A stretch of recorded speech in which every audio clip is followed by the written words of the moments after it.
Maailma suurimad tehnoloogiaettevõtted tahavad sind veenda ühes asjas, et tulevik on kallis ja et ainult nemad saavad seda sulle pakkuda. Nad tahavad, et sa sõltuksid nende kiipidest. Nende pilvedest. Nende muutuvatest tingimustest. Nad tahavad, et sa ehitaksid oma impeeriumi maale, mida nemad kontrollivad. Ja neil see õnnestub.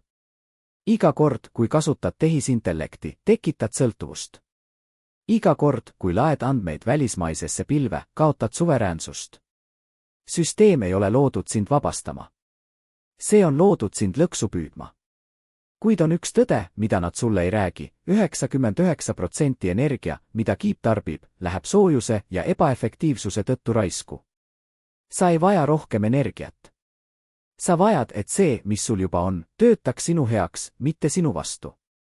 Kujuta ette maailma, kus iga ettevõte, igas riigis, saab kasutada tipptasemel tehisintellekti ilma kelleltki luba küsimata. Kus innovatsioon ei sõltu ühest ainsast ettevõttest Silicon Valley's. See maailm ei ole utoopia. See on valik.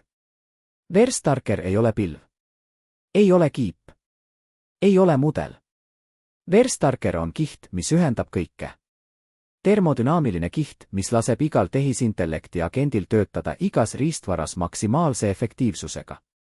Me ei müü sulle rohkem jõudu. Me anname sulle kontrolli tagasi. Me ei seo sind oma ökosüsteemi. Me vabastame sind kõigist. See ei ole ettevõte. See on liikumine. Me ei müü tarkvara. Me müüme suveräänsust. Me ei võistle hiiglastega. Me muudame nad ebaoluliseks. Ainus viis ehitada tõeliselt vaba tulevik on tööriistadega, mida keegi ei saa sinult ära võtta. Verstarker on avatud lähtekoodiga alati. Neutraalne alati. Sinu oma.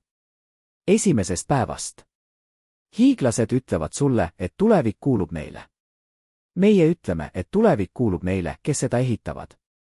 Ja sina oled ehitaja. Ehita oma impeerium. Meie paneme aluse. Verstarker.